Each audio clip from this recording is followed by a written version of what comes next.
ಈ ಸಾರಿ ಅದಕ್ಕಿಂತಲೂ ಹೆಚ್ಚು ನಾವು ಪ್ರಯತ್ನ ಪಡಬೇಕಾಗಿದೆ. ಯಾಕಂದ್ರೆ ಈಗಾಗಲೇ ಬಿಜೆಪಿ ಅವರು ಕೂಡ ನಾವು ಗೆಲ್ತಿ ಅಂತ ಮುಸನಲ್ಲಿ ಅವರು ಕೂಡ ಬಂದಿದ್ದಾರೆ. ಅವ್ರು ಹೇಳೋದು ಬಹಳಷ್ಟು ಸುಳ್ಳುಗಳನ್ನ ಈಗೆಲ್ಲ ನಮ್ಮ ಭಾಷೆನಲ್ಲಿ ಬಹಳ ಚೆನ್ನಾಗಿ ಹೇಳೋದು, ಸುಳ್ಳುಗಳನ್ನ ಹೇಳಲಿಕ್ಕೆ ಏನು ಲಿಮಿಟ್ ಇಲ್ಲ. ಅವರೆಲ್ಲ ಮುಖಂಡರು ಬರ್ತಾರೆ, ಸುಳ್ಳನ್ನ ಹೇಳುವಂತ ಪ್ರಯತ್ನ ಮಾಡ್ತಾರೆ. ಅದನ್ನೆಲ್ಲ ತಡೆಗಟ್ಟುವಂತ ಪ್ರಯತ್ನ ನಮ್ಮ ಕಾರ್ಯಕರ್ತರಿಂದ ಆಗ್ಬೇಕಂತ ವಿನಂತಿ ಮಾಡ್ಕೊಳ್ಳಿಕ್ಕೆ ಬಂದಿದ್ದೇವೆ. ಮೇಟಿ ಅವ್ರ ಬಗ್ಗೆ ಹೆಚ್ಚು ಹೇಳೋದು ಅವಶ್ಯಕತೆ ಇಲ್ಲ. ಬಹಳ ಆತ್ಮೀಯರು, ಬಹಳ ಕೆಳಮಟ್ಟದಲ್ಲಿ ನೆಲಮಟ್ಟದಲ್ಲಿ ಅವ್ರನ್ನ ಒಬ್ಬ ರಾಜಕಾರಣಿಯಾಗಿ ಗುರುತಿಸಿಕೊಂಡಿದ್ರು.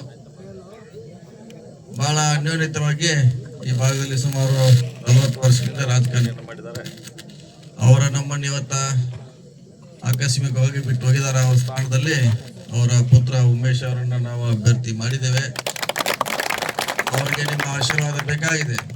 ಯಾವ ರೀತಿ ಇಂದು HY ಮೇಟಿ ಅವರಿಗೆ ಆಶೀರ್ವಾದ ಮಾಡಿದ್ರೆ ಅದೇ ರೀತಿಯಲ್ಲಿ ಅವ್ರಿಗೂ ಆಶೀರ್ವಾದ ಮಾಡ್ಬೇಕಂತ ನಮ್ಮ ಕಳಕಳಿಯಿಂದ ಕೇಳ್ಕೊಂಡೆ. ನಾನು ಬಹುಶಃ ನೀವೆಲ್ಲ ಹೆಚ್ಚು ಅಮ್ಮಿನಗಡದವ್ರು ಇದ್ರ ಅಥವಾ ಹೊರಗಿನವ್ರು ಇದ್ರೆ ಇದ್ರಲ್ಲಿ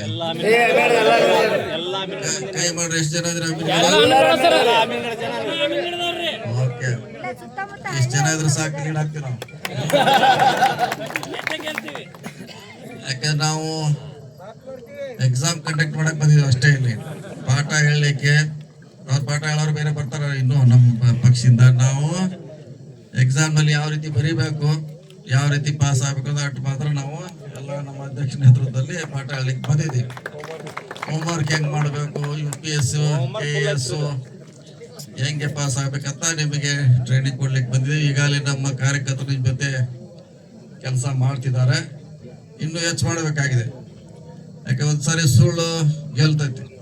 ಸುಳ್ಳಿಗೆ ಬಹಳ ಇತಿಹಾಸದಲ್ಲಿ ಗೆದ್ದು ಬಹಳ ಸರಿ ಇದೆ. ನಿಜಾನ ನಮ್ಮ ಕಾರ್ಯಕರ್ತರಿಗೆ ಮತದಾರರಿಗೆ ಸಾರ್ವಜನಿಕರಿಗೆ ಹೇಳೋದು ಬಹಳ ಅವಶ್ಯಕತೆ ಇವತ್ತು ಇದೆ. ಅದನ್ನು ನೀವು ಮಾಡ್ತೀರ ಅಂತ ನಿಮ್ಮಲ್ಲಿ ಬಹಳಷ್ಟು ಇದೆ. ನಾವು ಮತ್ತೆ ಬರ್ತೀವಿ, ವಾರ್ಡ್ ವೈಸ್ ನಿಮ್ಮನ್ನು ಮೀಟಿಂಗ್ ತೊಗೊಳ್ತೀವಿ. ಇವತ್ತು ನಿಮ್ಮನ್ನು ಪರಿಚಯ ಮಾಡ್ಕೊಳ್ಳಿಕ್ಕೆ, ನಾನು ನಿಮ್ಮನ್ನು ಒಂದ್ಸಾರಿ ಭೇಟಿ ಆಗ್ಲಿಕ್ಕೆ ಇವತ್ತು ಬಂದಿದ್ದೇವೆ. ಮುಂದಿನ ಸರಿ ಆದಷ್ಟು 14 ವಾರ್ಡ್ ಇದೆ. ಎಷ್ಟಿದೆ ನಿಮ್ಮಲ್ಲಿ? 16 ವಾರ್ಡನ್ನ ಪ್ರತ್ಯೇಕವಾಗಿ ಸಭೆ ಮಾಡ್ತೀವಿ. ಯಾವ ವಾರ್ಡ್ದಲ್ಲಿ ಹೆಚ್ಚು ಕಡಿಮೆ ಆಗಿದೆ, ಹೆಚ್ಚಾಗಿದೆ, ಹೆಚ್ಚು ಮಾಡ್ಲಿಕ್ಕೆ ಏನ್ ಮಾಡ್ಬೇಕಂತ, ಮತ್ತು ಜೊತೆಗೆ ನಿಮ್ಮೂರಲ್ಲಿ ಆಗುವಂತ ಅಭಿವೃದ್ಧಿ ಕಾರ್ಯ ಏನ್ ಬಾಕಿ ಇದೆ, ನಮ್ಮ ಇಲಾಖೆಯಿಂದ ಏನ್ ಮಾಡ್ಲಿಕ್ಕೆ ಸಾಧ್ಯ ಇದೆ, PWD ಇಲಾಖೆಯಿಂದ ಅವನ್ನೆಲ್ಲ ನಿಮ್ಮ ಜೊತೆ ಚರ್ಚೆ ಮಾಡ್ತೀವಿ. ಸಮಾಜ ಕಲ್ಯಾಣ ಇಲಾಖೆ ಇರ್ಬೋದು, ಬೇರೆ ಬೇರೆ ಇಲಾಖೆಯಿಂದ ಸಿಗ್ಬೋದಾದ ಸೌಕರ್ಯಗಳನ್ನ ಯಾವ ರೀತಿ ನಿಮ್ಗೆ ಕೊಡಿಸ್ಬೇಕು. ಮತ್ತೆ ಮುಂದಿನ ಸಾರಿ ನಮ್ಮ ಉಮೇಶ್ ಅವರು ನಿಮ್ ಜೊತೆ ನೇರವಾಗಿ ಬರಬೇಕು. ನಿಮ್ ಕೆಲಸಗಳನ್ನ ಅವರೇ ಮಾಡ್ಬೇಕು ಅನ್ನೋದು ಬಹುಶಃ ನಿಮ್ದು ಆಸೆ ಇದೆ, ನಮ್ದು ಅದೇ ರೀತಿ ಆಸೆ ಇದೆ. ಅವ್ರಿಗೊಂದು ಶಕ್ತಿ ಕೊಡೋಣ, ಅವ್ರಿಗೊಂದು ಲೀಡರ್ಶಿಪ್ ಬೆಳೆಸಲಿಕ್ಕೆ ಒಂದು ಅವಕಾಶ ಇದೆ.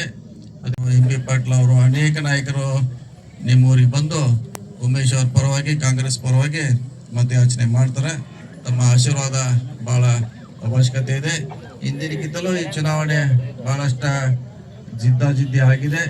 ನೀವೆಲ್ಲರೂ ಕಾಂಗ್ರೆಸ್ಸಿನ ನಿಷ್ಠಾವಂತ ಕಾರ್ಯಕರ್ತರು, ಸೈನಿಕರಾಗಿ ಕೆಲಸ ಮಾಡಬೇಕಂತ ಇವತ್ತು ವಿನಂತಿ ಮಾಡ್ಕೊಳಕ್ ಬಂದೇನೆ. ಇನ್ನೊಂದ್ಸಾರಿ ಬಂದಾಗ ವಾರ್ಡ್ ವೈಸ್ ಸಭೆ ಮಾಡಿ ಯಾವ ರೀತಿ ಚುನಾವಣೆ ಮಾಡಬೇಕು, ಯಾವ ರೀತಿ ಉಮೇಶ್ ಅವ್ರನ್ನ ಗೆಲ್ಬೇಕಂತ ನಾವು ಚರ್ಚೆ ಮಾಡೋಣ. ಹಸ್ತದ ಗುರುತಿಗೆ ಉಮೇಶ್ ಅವರಿಗೆ ಆಶೀರ್ವಾದ ಮಾಡ್ಬೇಕಂತ ಹೇಳಿ ನನ್ನ ಮಾತು ಮುಗಿಸ್ತೀನಿ. ನಮಸ್ಕಾರ.